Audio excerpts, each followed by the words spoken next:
Hello everybody, welcome back to the channel. If you haven't been here before, my name is Debbie and I read a lot of books. Today's book is an audiobook for you, The Killing Lessons by Saul Black. I don't really see that name very often, but yeah, there's your front cover. Oh, this was a long one, but it was a good one. Debut novel, and read by Christina Delane.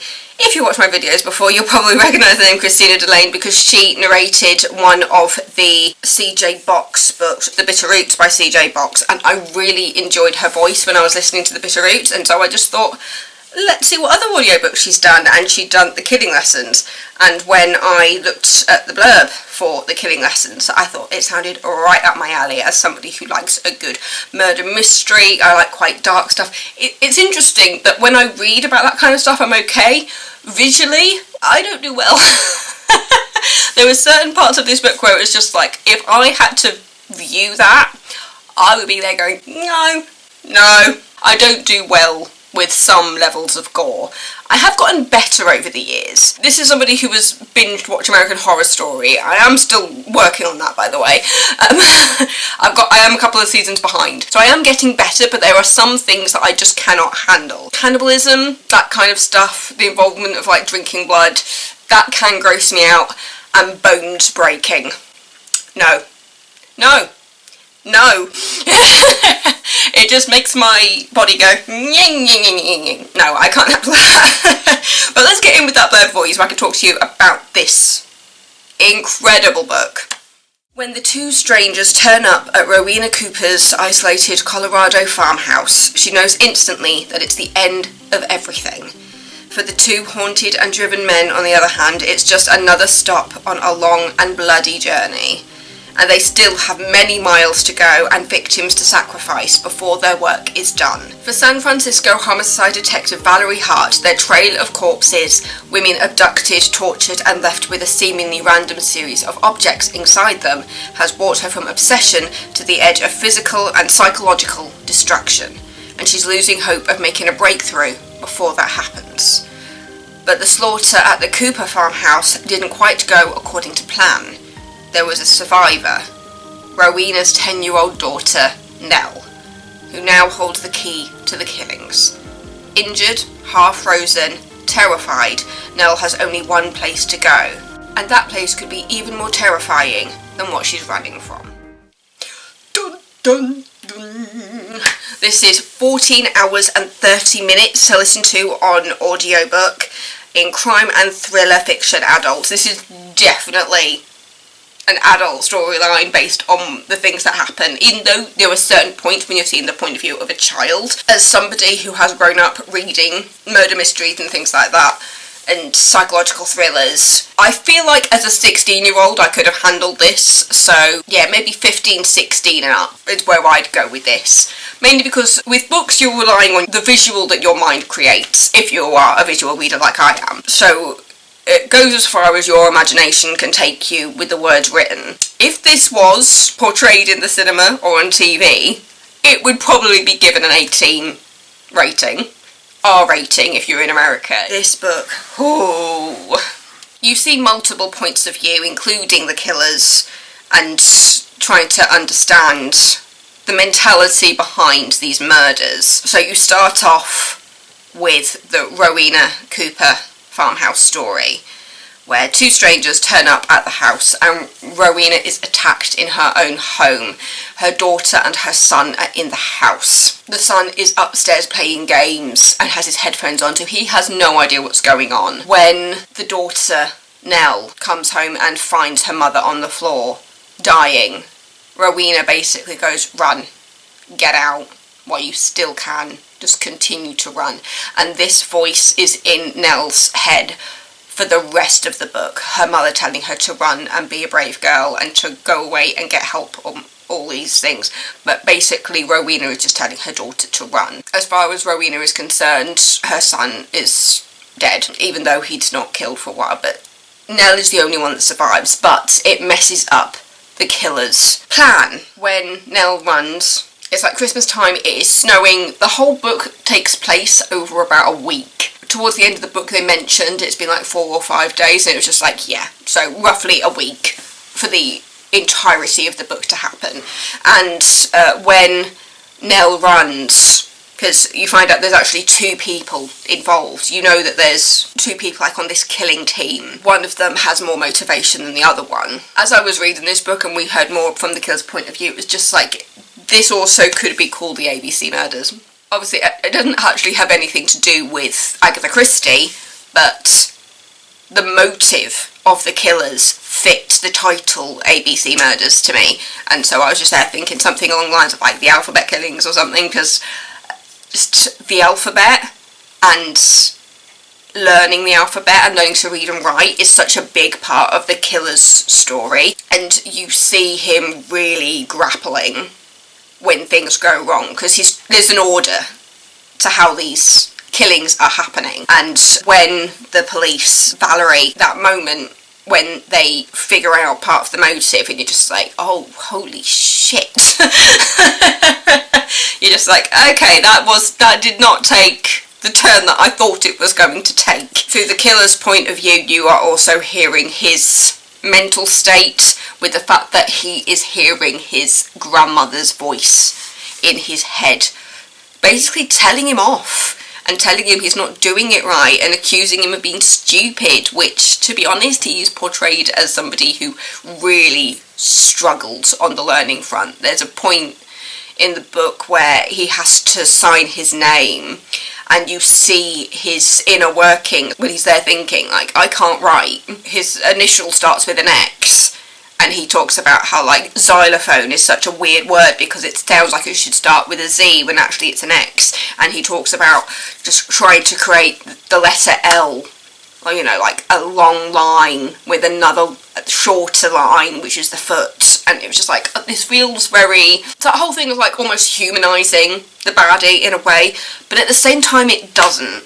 Because while you do have this motive relating to his learning disability, the fact that he just struggles with reading and writing, it's implied he's dyslexic. Obviously, being dyslexic does not make you a bad person.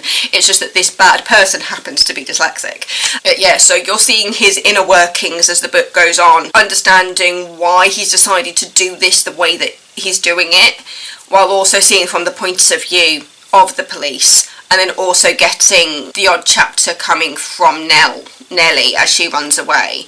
When she runs away, one of the guys tries to follow her, but she keeps like managing to hide in the snow because she's so small, and so she manages to get away. But obviously, because she's gotten away, it's messed up stuff, and so the killer is trying to kind of rectify the order in which he needs to do everything. You also see from the point of view of a woman called Claudia, who is attacked by them, and again, it kind of just adds to the order, and he's just like, no, I need to do this in this particular order, the alphabet order.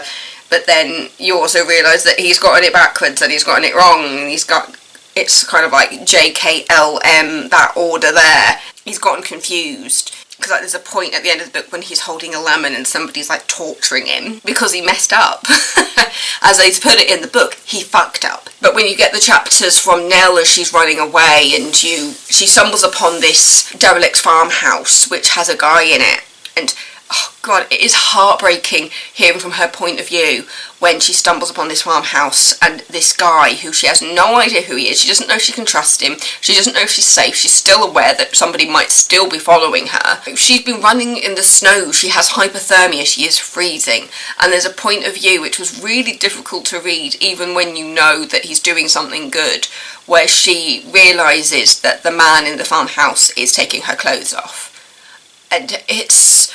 oh my god, that moment when you're seeing from her point of view, she's like, oh my god, you know, I've run into the hands of somebody else who's bad, he's taken my clothes off, what is he going to do? But then you see from his point of view, and he's just like, he's hearing the voice of his dead wife saying, you need to look after this child, you need to do everything you can to look after this child. And he's there going, she is dying, she is freezing, her clothes are wet, she's going to go to hypothermia if she...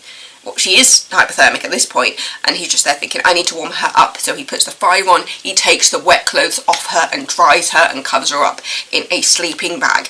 But seeing the fear from Nell in her sections in response to what's happening, where she's just like, why is this man taking off my clothes? But then you see from his point of view, and he's just there going, I need to keep her warm. I need to make sure that these clothes are dry so I can put them back on her when they are dry, when she's feeling better. And him realising that she's essentially broken her ankle. And yeah, it's the fear coming through a child's point of view in regards to a situation where she has no idea where she is.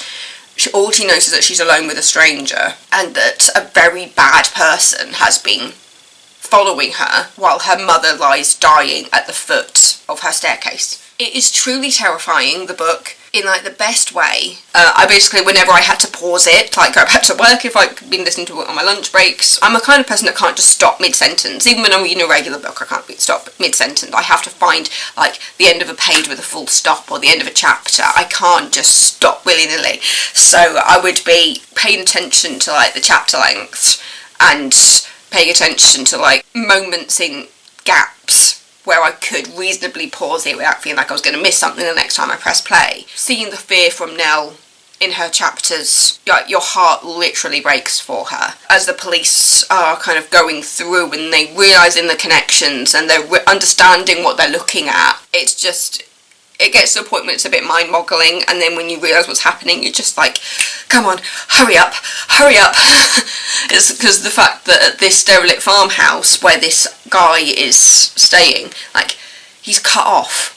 Like, the bridge going towards the house has, like, collapsed. There's no phones, there's no way to contact anybody, which is why they are just stuck in this farmhouse, essentially, this cabin. It was terrifying, it was fascinating, and the moments when you realise that people are like on top of each other, you know, like when things are getting really, really close, and you're just like, come on, get out, do what you need to do, come on, do.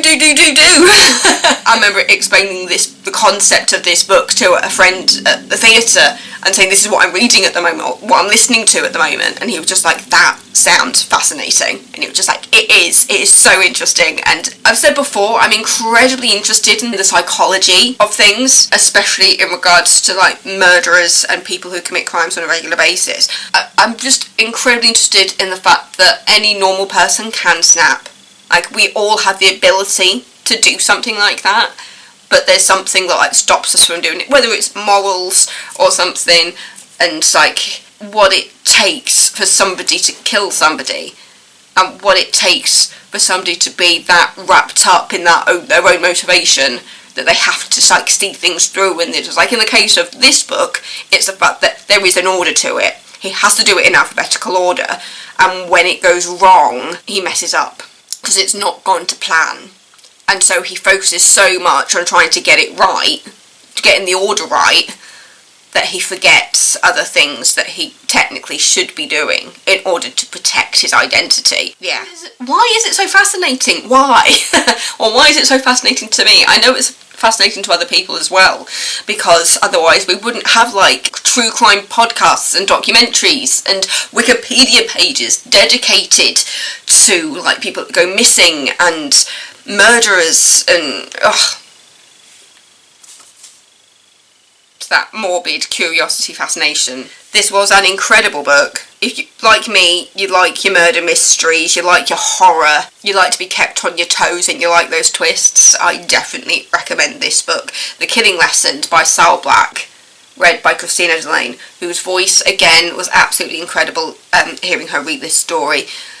When it gets to the point when it's one person, and you kind of forget that it's one person, because they're so good at adapting their voice to the different characters, you feel like you're listening to a radio play, even though it's just one person. Yeah, she is just such a good voice for a story like this. The Killing Lessons. Stalk, kidnap, kill, repeat. Thank you so much for watching. If you do have any recommendations for books, let me know. Please do.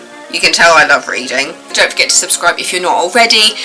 I will say hello to the new subscribers because I have noticed the number going up again, which is really, really lovely. And I will see you next time with another video. Mwah! Stay safe, everybody. Love you all. Bye!